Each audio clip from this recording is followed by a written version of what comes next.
Շնորհակալություն, գերաշնորհներ, գործընկերներ, լրատվամիջոցների հարգելի ներկայացուցիչներ, ինչպես նշվեց, այսօր խոսելու եմ Հայաստանի Առաքելական եկեղեցու դիվանագիտական ժառանգության մասին, անցյալից մինչև ներկա, բայց հասկանալի է, որ այս ֆորմատով եւ այն ժամանակը, որ տրամադրված է, այս չափազանց հարուստ թեման հնարավոր չէ ներկայացնել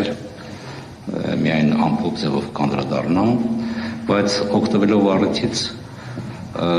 գերաշնորհներ առաջարկում եմ առաջիկայում ավելի հանդարտ պայմաններում կազմակերպել մի գիտաժողով, որը հենց այս թեմայով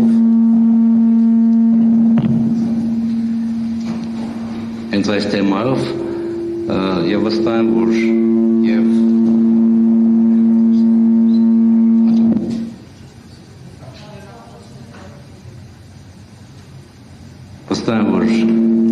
այս թեման չափազանց հետաքրքիր կլինի մեր լայն հանրության համար, բայց նաև օգտակար եւ ուսանելի կլինի բոլոր նրանց,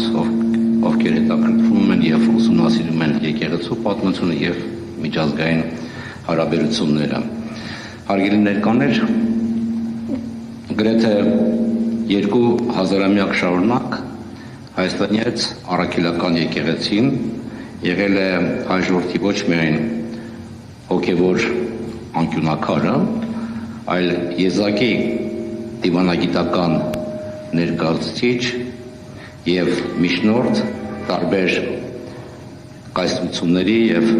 քաղաքակրթությունների միջև։ Նրա ժառանգությունը չի սահմանափակվում միայն աստվածաբանությամբ, այն տարածվում է պետականաշինության, մշակույթի պահպանման եւ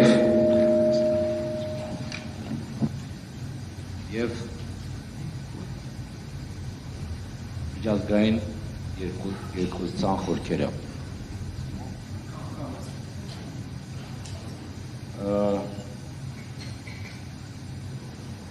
Եկեղեցու դիվանագիտական ներգրավվածության արմատները, ակունքները սկիզբ են դրվել հենց 4 դարում, երբ Հայաստանը առաջին ընդունեց քրիստոնեությունը որպես պետական կրոն, Սուրբ Գրիգոր Լուսավորչի եւ Դրդատ երրորդ թագավորի օրոք։ Այդ պահից սկսած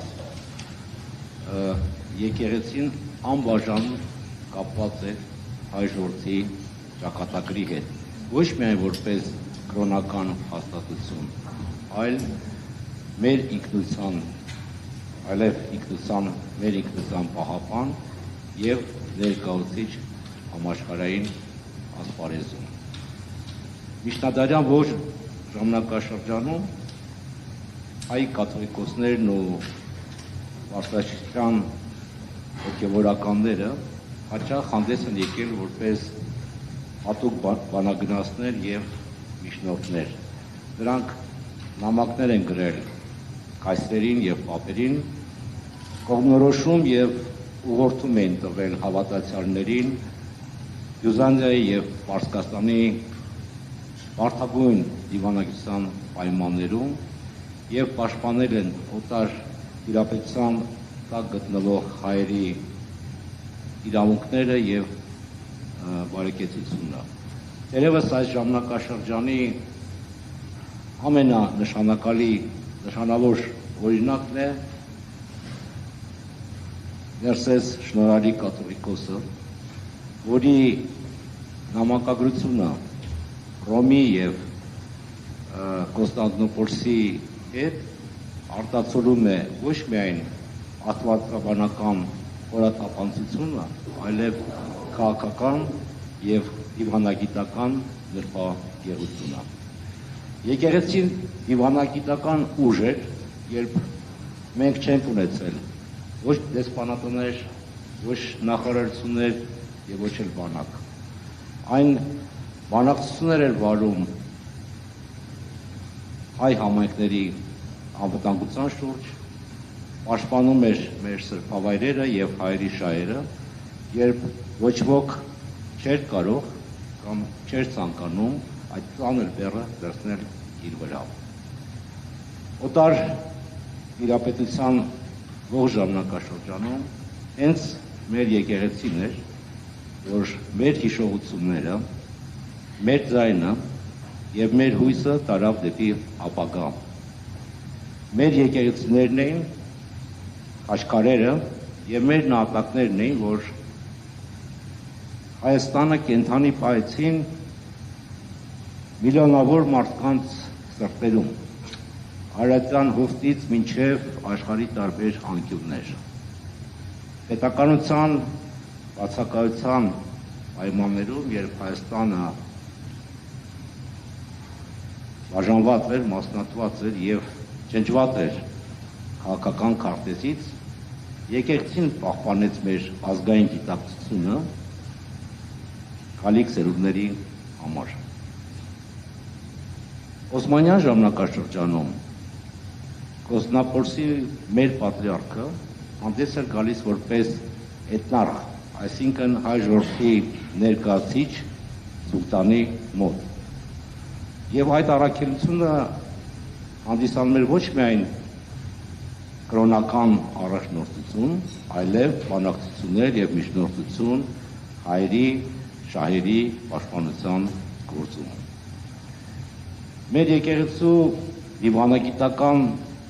ներգրավվածություն եւ աշխատանքը առանձնապես կարևորվեց մեր պատմության ամենաբարձր ժամանակաշրջանում, ամենաողբերգալի ժամանակաշրջանում 1915-ից 23 թվականներին հայոց ցեղասպանության ժամանակ, երբ եկեղեցին դարձավ միջազգային կոչի հիմնական ձայնը։ Գևորգ 5-րդ կաթողիկոսը ահազանգում էր աշխարհի բոլոր պետություններին հայերի հետ կատարվածի մասին։ Երբ կար ընդհանուր լռություն, եկեղեցին եւ ապաստարան էր եւ դիվանագետ։ Ցեղասպանության սարսափներից հետո եկեղեցին կենսական դերակատարություն ունեցավ Թուրքում հայկական ինքնությունը պահպանելու գործում։ Ամենուրեք հիմնադրվեցին եկեղեցիներ, դպրոցներ, եկեղեցին պաշտպանեց մեր համայնքների շահերը եւ դարձավ միասնական ձայն պարակտված, մասնատված հայկական աշխարհում։ 91 թվականի Հայաստանի վերակառուցումը նոր լիզք եւ ազատություն հաղորդեց մեր եկեղեցու դիվանագիտական ներգրավվածությանը։ Երջանկայի շատակ Վազգեն առաջինը, Գարեգին առաջին կաթողիկոսները եւ այնուհետեւ Գարեգին երկրորդ ամենայն հայոց կաթողիկոսը միջազգային ասպարեզում Հայաստանի ինքնիշխանության, արժանապատվության եւ գոյատևման հզոր ձայն դարձան։ Մեր եկեղեցին չափազանց կարևոր դեր կատարեց հայոց ցեղասպանության միջազգային ճանաչման գործում, Միացյալ Ազգերի կազմակերպությունում եւ միջազգային տարբեր հարթակներում, անսասան հավատարիմ լինելով, մնալով արդարության հանդեպ հիշտացված պարտականությանը եւ հանձնառությանը։ Եկեղեցին այս տարիների ընթացքում դուրս դիվանագիտական երկխոսություն ծավալեց տարբեր երկրների հետ, Ռուսաստանից մինչև Միացյալ Նահանգներ, Եվրոպայից մինչև Լատինական Ամերիկա, մերձավոր եւ հեռավոր արևելքներ, որպեսզի ապահովի, որ Հայաստանի եւ հայերի ձայնը լսելի լինի եւ հայկական շահը արհամարվի։ Բոլորից հայտնի է, որ եկեղեցին նաեւ հսկայական մարդասիրական առաքելություններ իրականացրել, հատկապես Թուրքում, ցուցաբերելով նյութական եւ բարոյական աջակցություն ճգնաժամում գտնվող մեր տարբեր գաղթօջախներում եւ իհարկե չի կարելի այսօր չհիշատակել նաեւ Հայաստանի առաքելական եկեղեցու առանցքային դերը Արցախից բռնի տեղանված մեր հայրենակիցներին աջակցության բարակայում։ Եթե ամփոփենք, եկեղեցին միշտ կամուրջներ է ստեղծել, ստեղծել է երկխոսություն ծավալել տարբեր մշակույթների եւ քաղաքակրթությունների միջև եւ իր ջանքերն է գործադրել որպեսզի հարավային Կովկասում խաղաղություն տիրի։ Հիմա մարդկությունը ապրում է չափազանց բարդ եւ ծայրաստիճան պայթյունավտանգ աշխարհում։ Կրոնական դիվանագիտությունը նորից պահանջված է եւ առաջնագծում է, քանի որ միջազգային հանրությունը փնտրում է բարոյական ուղեցույց ներկայիս աշխարհաքաղաքական պիրտ եւ ցինիկ առճակատման պայմաններում։ Եվ այստեղ Հայաստանի այդ առաքելական եկեղեցին շատ բան ունի անելու։ Իր հեղինակությամբ եւ պատմական իմաստությամբ նպաստելու հանդուրժողականության, երկխոսության եւ խաղաղության հաստատմանը։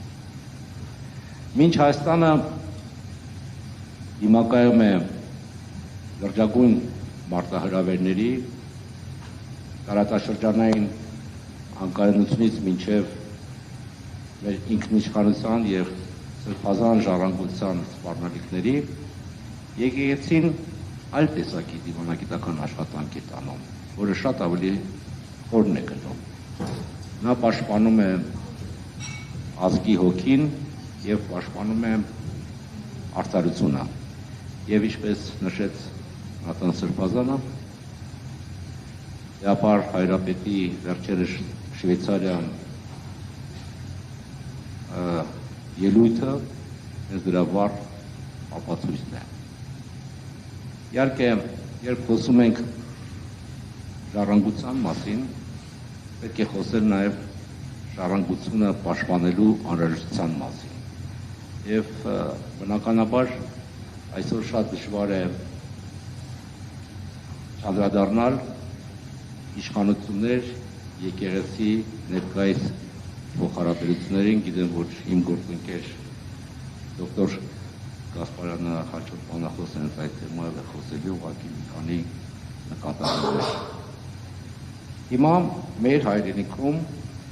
ազատ եւ անկախ Հայաստանում մենք ականատեսն ենք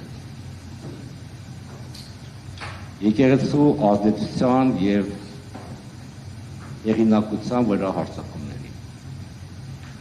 Պետք է հարց տանք մեզ։ Ինչ տեսակի ազգ է, որ դուրս է գալիս իր հոգևոր հորդեմ։ Սա է այն միասնությունը, որի համար մենք պայքարել ենք։ Սա է այն ազատությունը, որի համար մեր նախնիները զոհաբերել են իրենց կյանքերը։ Պետք է հստակ լինել։ Եկեղեցուն քննադատելը մեկ բան է, եկեղեցուն ահաբեկելու եւ քանդելու փորձերը ամբողջովին մեկ այլ բան։ Եվ սա կարմիր գծերի հատում է։ Պետությունը որևէ իրավունք չունի սպառնալու եկեղեցուն, ինչպես եկեղեցին չի ձգտում կառավարել պետությունը, բայց եկեղեցին ունի իրավունք եւ պատասխանատվություն այս մութ խավար ժամանակներում խոսել ճշմարտության մասին։